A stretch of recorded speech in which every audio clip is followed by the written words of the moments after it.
Good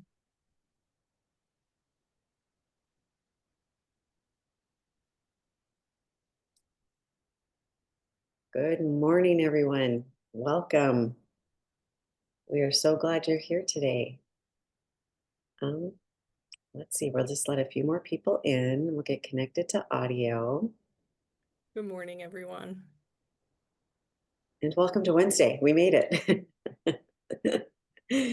All right. So today we are going to do a not quick, we're going to do a recap on Confluence and talk about all the great things that we learned and saw last week, 2 weeks ago. Mhm. I don't know. I'm lost in the space and time continuum here, folks. I'm sorry about that. So with that, I'm going to turn it over to Lydia, and she is going to lead us down the right pathway. Oh, I see what you did there. Thanks, Desiree. I really appreciate the introduction and facilitation. And I just want to welcome Anna as well to the call. Anna, thank you for being here today. Hi, everyone. And so I have a facilitated discussion prepared for us so that we can make the most out of our experience at Confluence by sharing with one another the key takeaways and some of our most memorable moments. It's just also an opportunity for us to decompress as a group and sometimes conferences can feel like they go by so fast and we get so invigorated while we're there. And then once we return to our normal schedule, it can feel a little, I don't want to say disorienting, but you can be left feeling like, okay, so what was all that? Like, where do I begin? And that's what we're all about here is finding a beginning place so that we can move forward with insightful action. So I have a PowerPoint presentation um, to kind of guide the conversation. Though I really want this to be a relaxed discussion, and so this is just a loose outline for us. And it's also filled with some key takeaways for me from our wellness sessions that we can discuss as well. So let me go ahead and get my PowerPoint up here.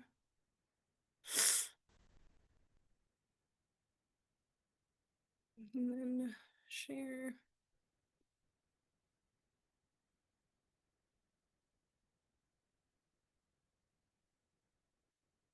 All right. And just give me a technical nod. Everybody can see. Nice. Yep. Beautiful. So here we are. From insight to action, reflections from Confluence 2025.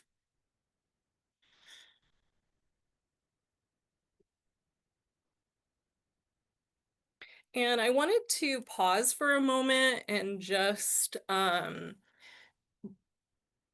give attention to the full theme that can maybe spark some of our memories, because I know it is now, I think 2 weeks, right? 2 weeks ago. And so this is a good time to try to reach back. And I loved the theme from this year, building trust in a changing world through leadership, communication, and technology. And for those of you who may not have attended, Confluence is Montana's annual public and environmental health conference.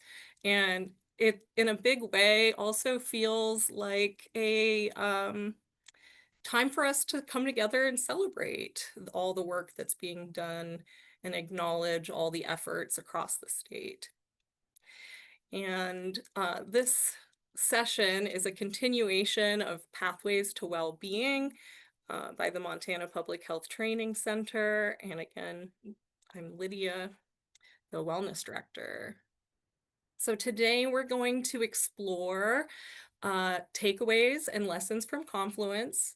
We're going to create space for you guys in the in the classroom to tell us some stories, or bring up some curiosity, share some ideas, and hopefully by the end of our discussion, we can all walk away today with one small step to activate on, that is drawn from inspiration at Confluence that we can bring into our workplaces. And I do have a little worksheet to follow along with the session today. So if you find that helpful, I have it uploaded to the portal, and I believe Desiree has it in chat. Is that correct? Thanks, Desiree. I appreciate you having my back.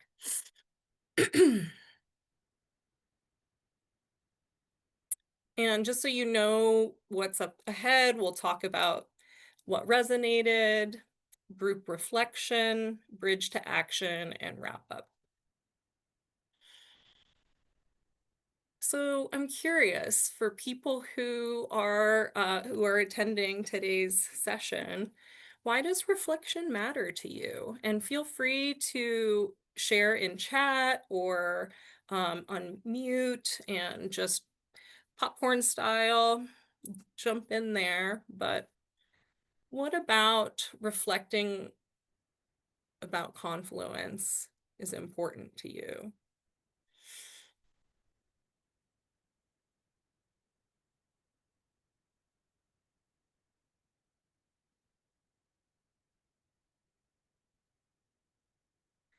I need to open my chat here. Hold on.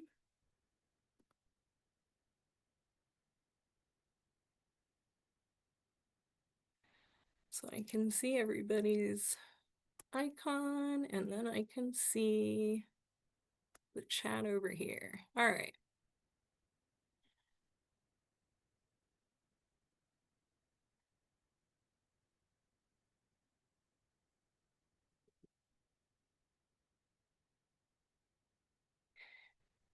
I know for me personally, reflecting on my experience at Confluence as a facilitator and somebody who brought wellness services to the conference, reflecting is important for me because I want to know what went well, and I want to know what I could do to improve services in the next year, right? And so that is at the heart of what drives me to this discussion today. But I also wanted to share with you guys a little bit about the wellness dimensions that we're impacting today by choosing to have an intentional conversation about our professional experiences, the professional development opportunities, the social opportunities. And so during our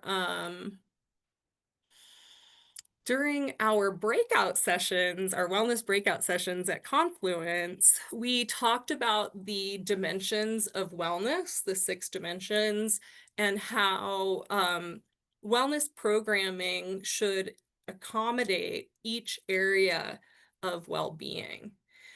And so it's holistic and considering the whole person's needs.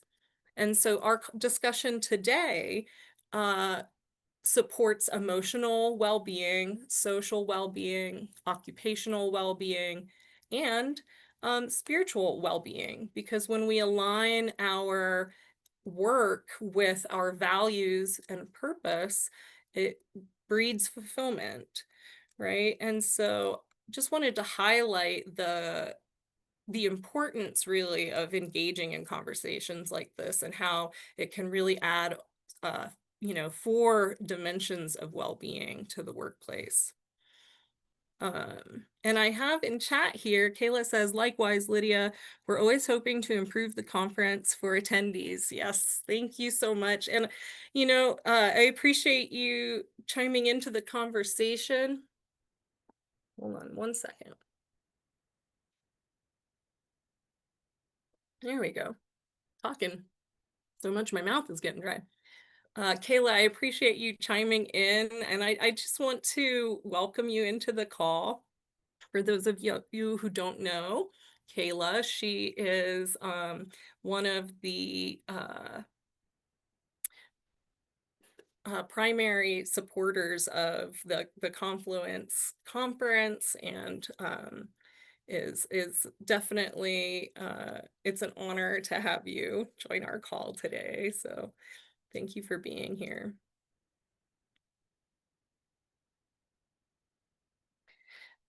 If you're curious about those 6 dimensions of wellness, here's a visual that is from the National Wellness Institute. We talked about this a little bit in our breakout sessions, and I want to continue to introduce this concept because our wellness programming will be modeling these dimensions with the work that we do. And so I think when engaging in wellness work, it's really important to be transparent about the benefits and the intention behind the programming. And so our program is always going to look at the whole person and consider how we can enhance these 6 dimensions from a worksite perspective.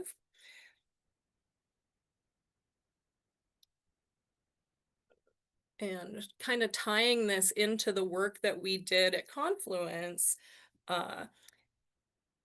we can use these dimensions of well-being to build trust in the workplace.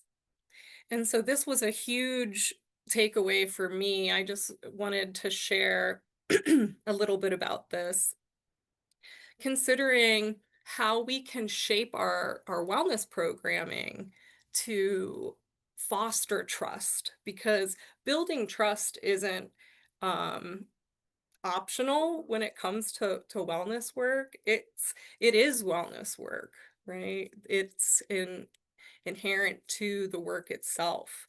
And so when we develop trust between us and our workplace, our colleagues, we develop buy-in and rapport, and we open the door to having more vulnerable and honest conversations that allow us to seek the resources and the connection and engagement that we need to have a meaningful and successful experience at work.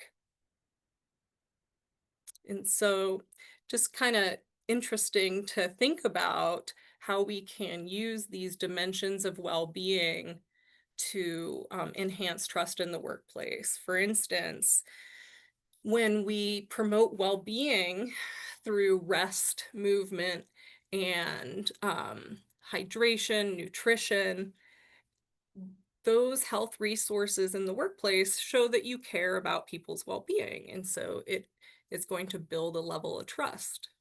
Or for intellectual well-being, you can foster psychological safety when you actively listen to ideas and honor feedback and get curious about what people are saying, really showing them that you value their ideas and their intellectual well-being when you listen without judgment. And so just wanted to highlight a couple of those options as some key insights from the wellness discussion we had at Confluence. So I just wanted to open the door to the conversation now that I kind of shared my key takeaway from this wellness program's perspective. I'm really curious about how everyone's arriving today, and I'd love to get to know everyone a little bit more. If you feel okay with engaging, or if you're able to engage, just say in chat one word of how you're arriving today. And I will get us started.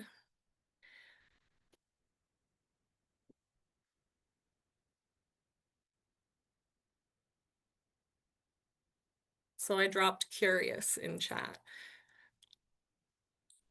And I'm curious how other people are arriving today. Desiree says frazzled. Yeah, just kind of gets this exercise allows us the opportunity to kind of see where the collective nervous system's at. You know, how are people joining, feeling? Utterly bumfuzzled. Totally. Yeah. Thank you for the honesty. I appreciate it. And it says hopeful. Jennifer says open. I love it. So it kind of gives us all a feel for where we're at. And you might notice some words that you also resonate with. Like, yeah, you know what? There's a piece of me that has space for that as well.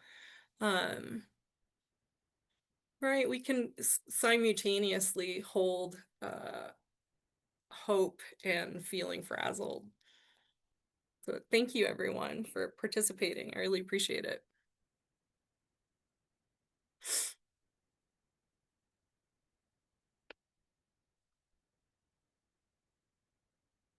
So here's where I really would love to hear from you guys if you have capacity to share. I'm curious for those who attended, what's one session, quote, or moment that is still with you from Confluence, right? What is kind of floating to the top for you? It could be something that you observed, a moment you observed. It can be a quote that you heard.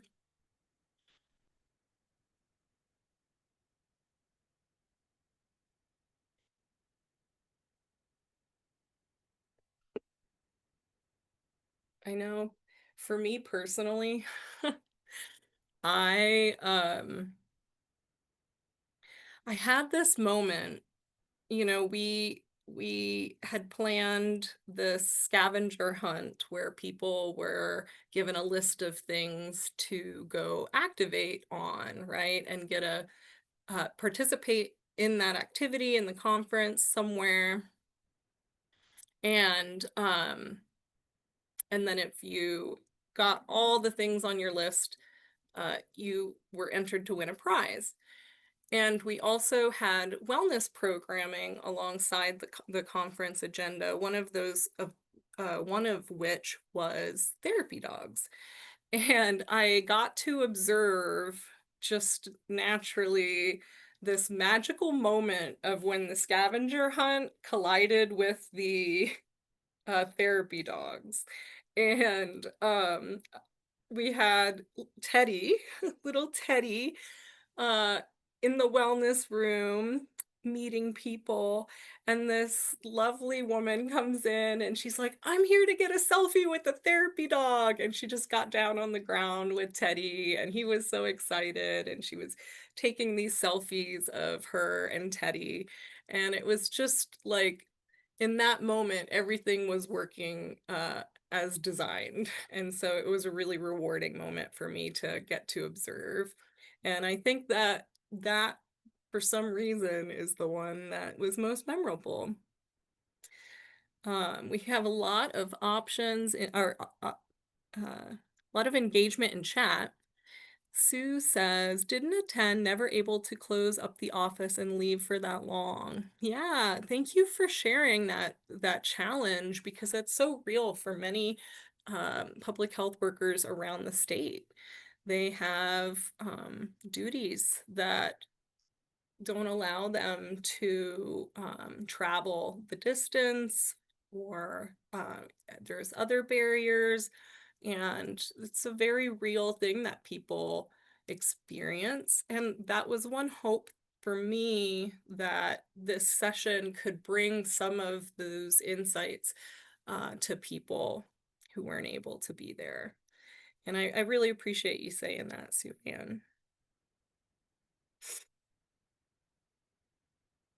Jennifer Watson says, we are public health, from the opening keynote speaker. Right. Yeah, wasn't she having us all chant that? Right? We are public health. Yeah, that was definitely a powerful moment to have that group connectivity and enthusiasm. Thanks for sharing that, Jennifer. Oh, wow. Kayla says the same thing. We are public health, both in the opening keynote and the award ceremony. That was such an impactful moment of collective resonance that two people here have that as their highlight. Wow. Anna said, I overheard someone say they started Wednesday feeling grumpy, and after visiting the wellness room and coloring a bookmark, their outlook totally changed. Wow, that's so beautiful I love overhearing those little rewarding testimonials. And for those of you who uh, may not have attended the wellness room or weren't able to attend the conference, I just want to share a little detail about what Anna shared.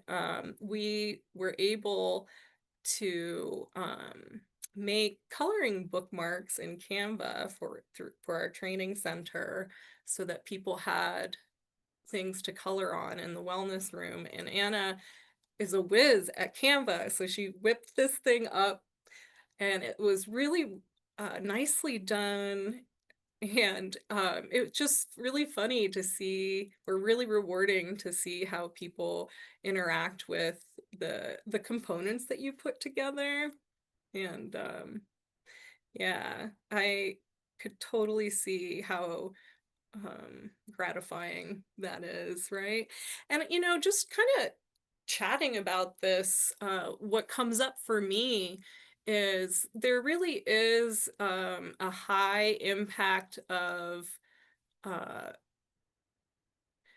feeling like you are making an impact, right? There's sometimes in our work when we are working at our computers and um, just in the daily grind, it can feel as though we are not seeing the impact of our work um, at times. And I feel like environments like Confluence, you have so many affirming moments packed into 3 days of rewarding experiences with colleagues and getting acknowledged by your peers. And all of that can be fuel that fills our cups, that allows us to keep giving, right?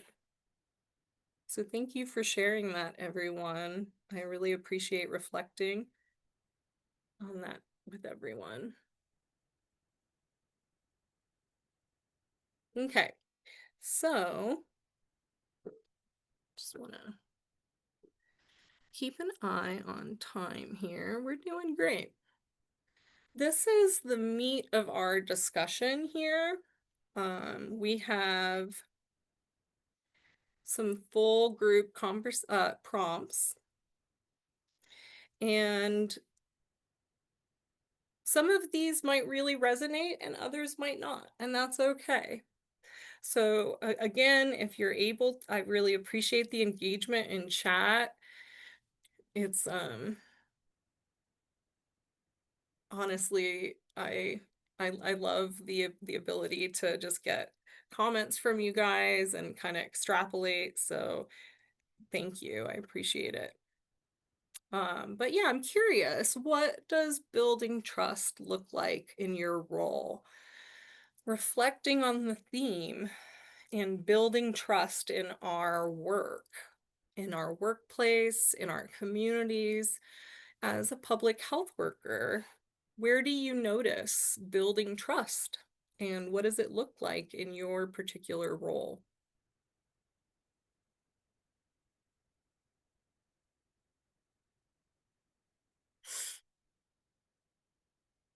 Also, if you don't have yourself a nice drink to enjoy during our session, wellness wellness prompt, don't forget to get yourself some water or tea, maybe some coffee.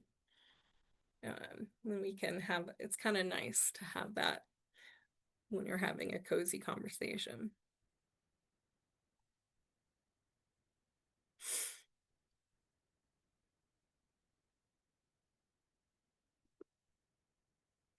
I'm going to give people a little moment to think about this one.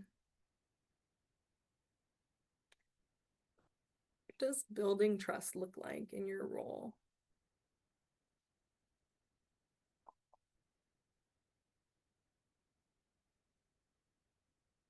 I know for me, building trust is essential uh, for making way for change, right?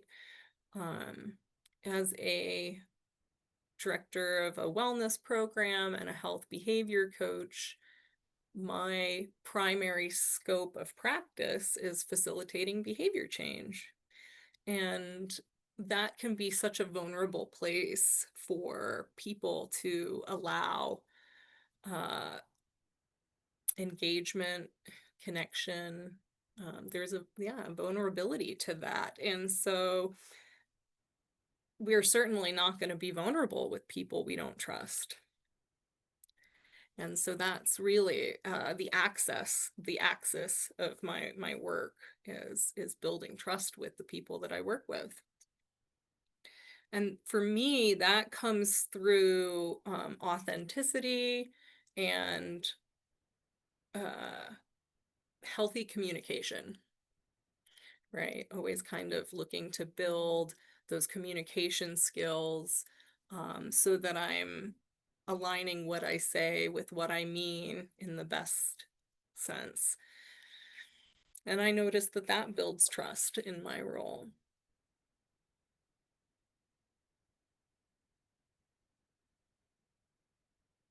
Desiree says showing up builds trust in her role. And I just love the concise, it's so succinct, right? When we show up to our responsibilities, when we show up to holding space for our colleagues, we build trust. We're saying, I'm reliable, I'm going to be here, and this is how I'm showing up. So thank you for saying that one. Being impeccable with your word. Yes, exactly. I was totally circling that one as well. Yeah. Clear is kind, right? We were just saying that. Uh, Clear is kind.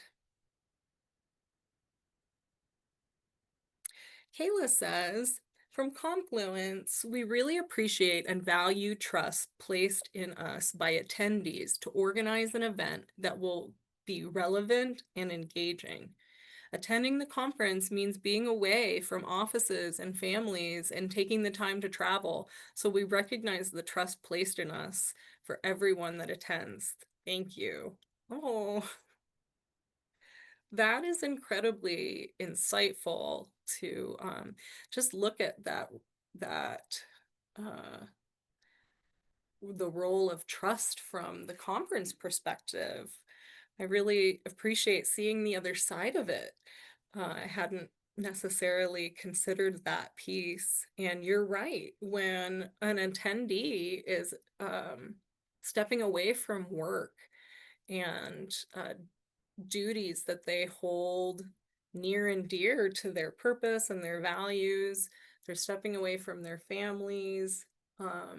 What they're saying with that is, I trust that this is going to serve me, that it's worth stepping away from those things.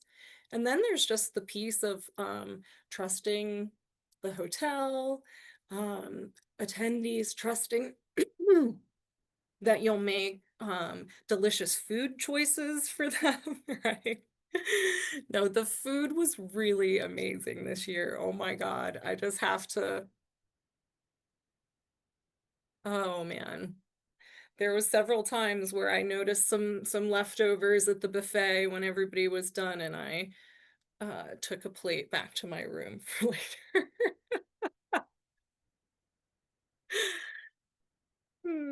So thank you so much for that, Kayla. She also says, I hope we can make the conference more accessible in the future for folks who haven't been able to attend. Thank you for the feedback, Suanne. Yeah, absolutely. Yeah, and I'm curious. Want to kind of hop back to this one. Um, for people who weren't able to attend, I'm curious what parts of your work connect to trust, leadership, and communication that you notice. And I'm curious, what would help you be able to attend in the future?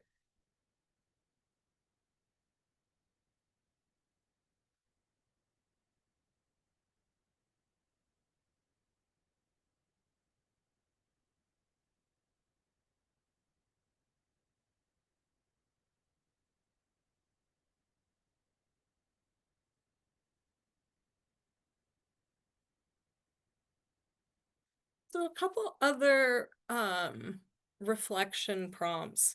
I'm just gonna read off the list here. And I'm curious if one of these questions resonates more strongly with the group.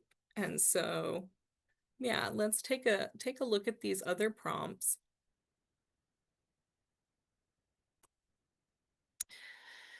What signals trust is present or missing in the workplace? How do you know that trust is present? And when do you feel like maybe there needs to be more trust built before you move forward? Where do you see opportunity for stronger communication and leadership now that we reflected on communication and leadership at the conference? Where do you see those opportunities back in your home workplace? If you could bottle one insight from Confluence, what would it be? And then just kind of reflecting on the theme and the breakout sessions. Was there any topic that you want more information on, that you wish that there was either had more attention or just really sparked something in you that now there's a curiosity and you want to learn more about it? Some ideas to consider would be workforce development, AI, stigma, inclusion, public trust, climate, environmental health. Was there anything that you would like to see more of next year? More info on AI. I totally agree. I'm super interested in how AI can benefit the public health workforce. I know Desiree is as well. And the sessions on AI at the conference were, what I've heard, well attended, and people were really enthusiastic leaving the sessions, feeling excited to try new tools. That was definitely one of the sessions that I wish I could have attended. But yeah, for those who were there, what were some of your favorite sessions that you attended?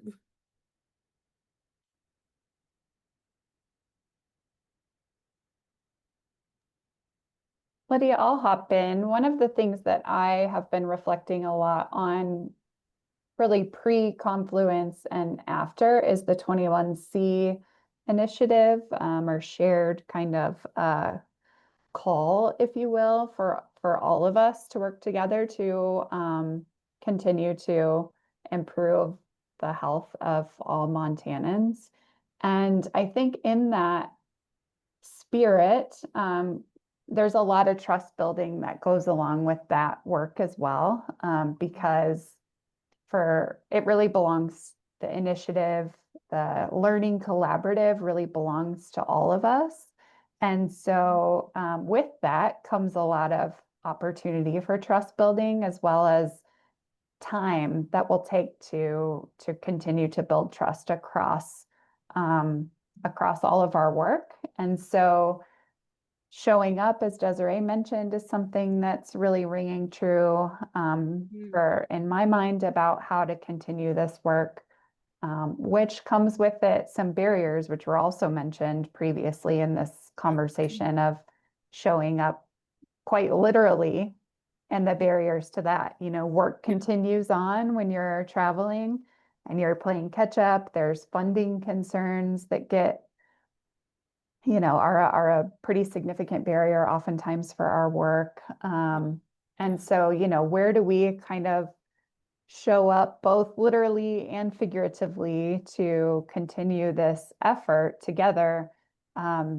also in a time of great uncertainty? So another thing that I think is, just kind of resting on all of us is just a lot of uncertainty right now with funding and other decisions coming down, trying to make space for that while also not necessarily kind of ruminating too much. So I think there's trust. There's an opportunity for trust, as well as perhaps from what I've seen across different groups, maybe a missed opportunity for kind of sharing in that collective uncertainty as well.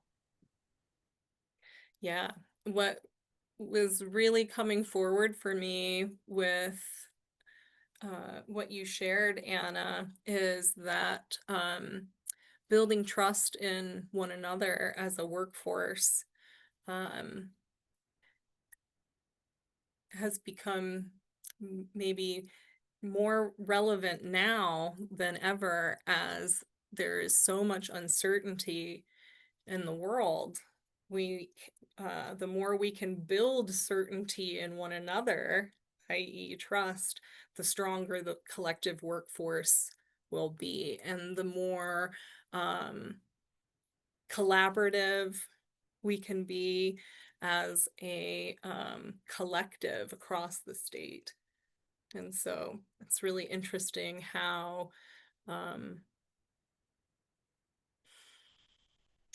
that interprofessional development of trust is really crucial. Anyone else want to share any insights?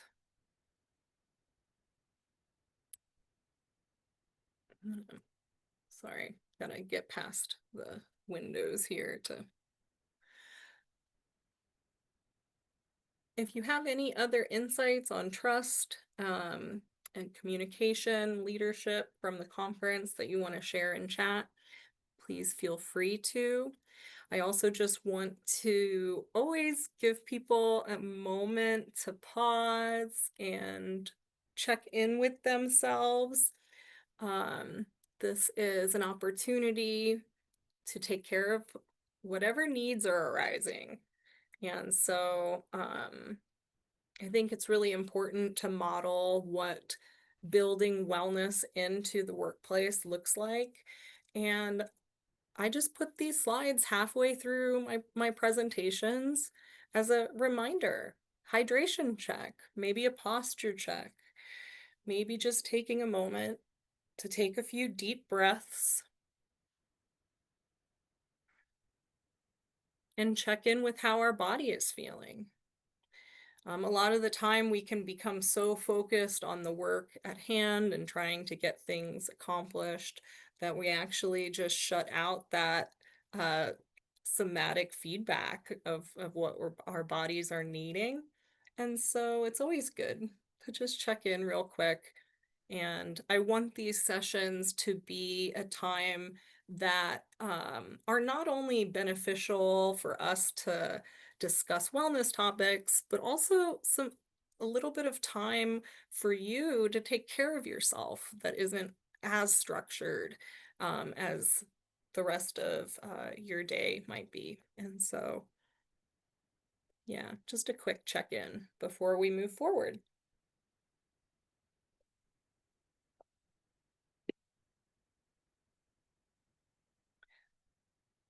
And actually, as I'm checking in with myself, I am noticing I need to stand.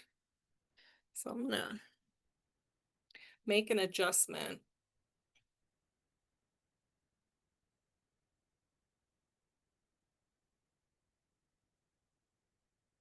There we go.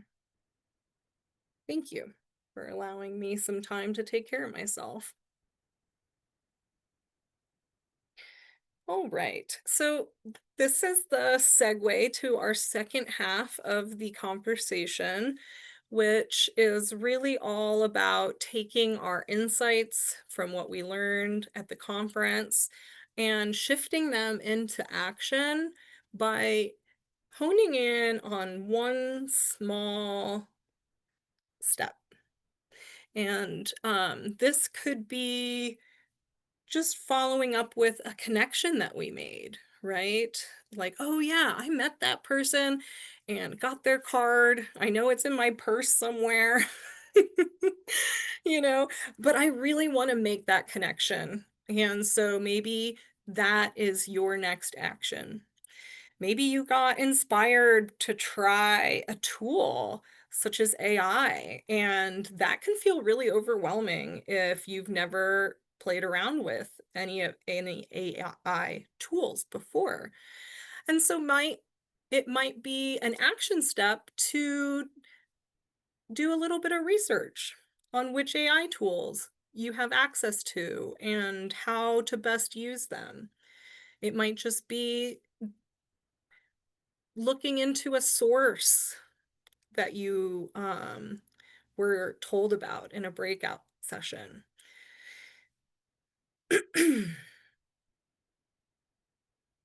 But I'm curious, what idea, insight, or shift are you guys going to take forward from Confluence? What small action or conversation can you start to move that forward?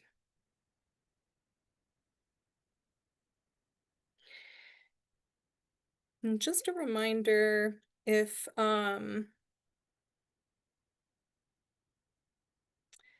you don't already have them, we have the worksheets for this exercise at the top of chat. It has a SMART goal sheet basically outlined so that you can identify what that small step is and whether or not it feels achievable by spelling out all the little details of the steps. And I want to extend my support in this process. If you are inspired by something that you really want to incorporate into your work and into your role moving forward, and you'd like some support on where to begin, you're always welcome to schedule with me. I have a Calendly that I can share in chat, and my support is always available. So you can access me just for a consult or for health behavior coaching.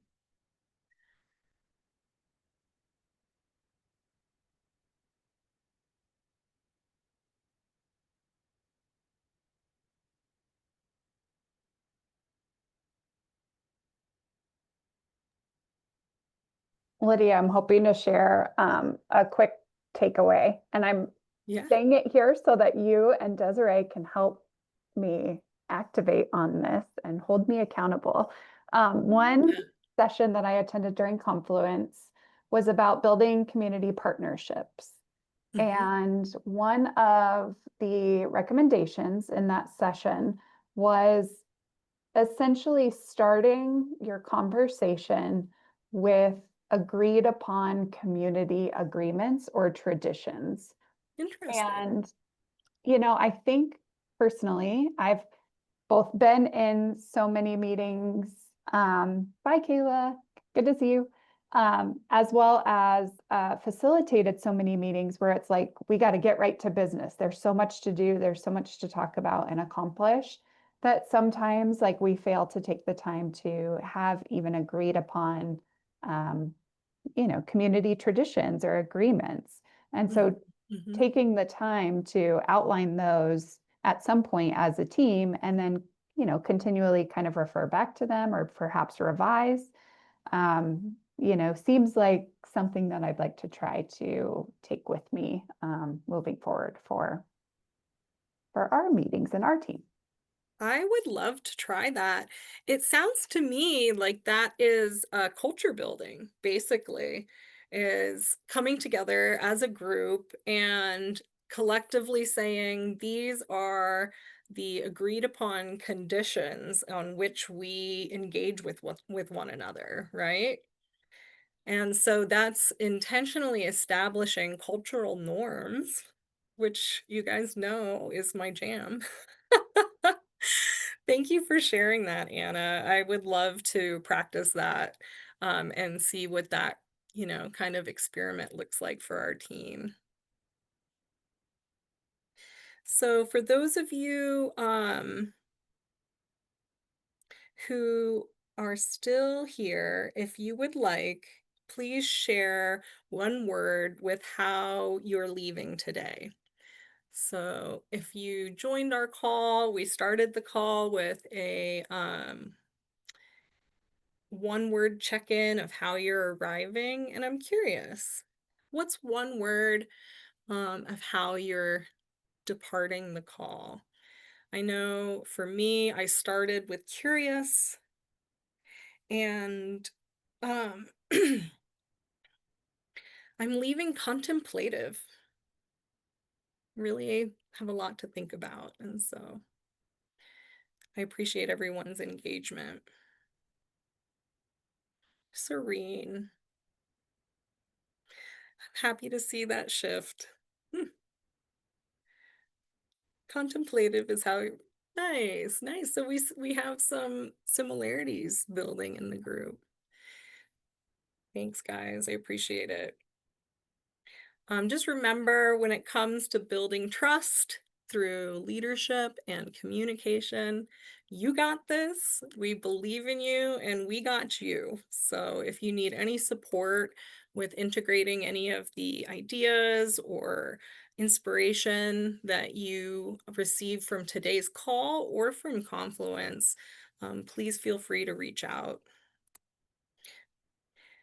And Desiree put a link to our portal in chat, and we would greatly appreciate it if people had the space to complete our evaluation survey. It provides me insight so I can keep improving these sessions and make them better and better for you guys. All right. Thank you, everyone. It was Thank you. great to see you all. Thanks, Lydia.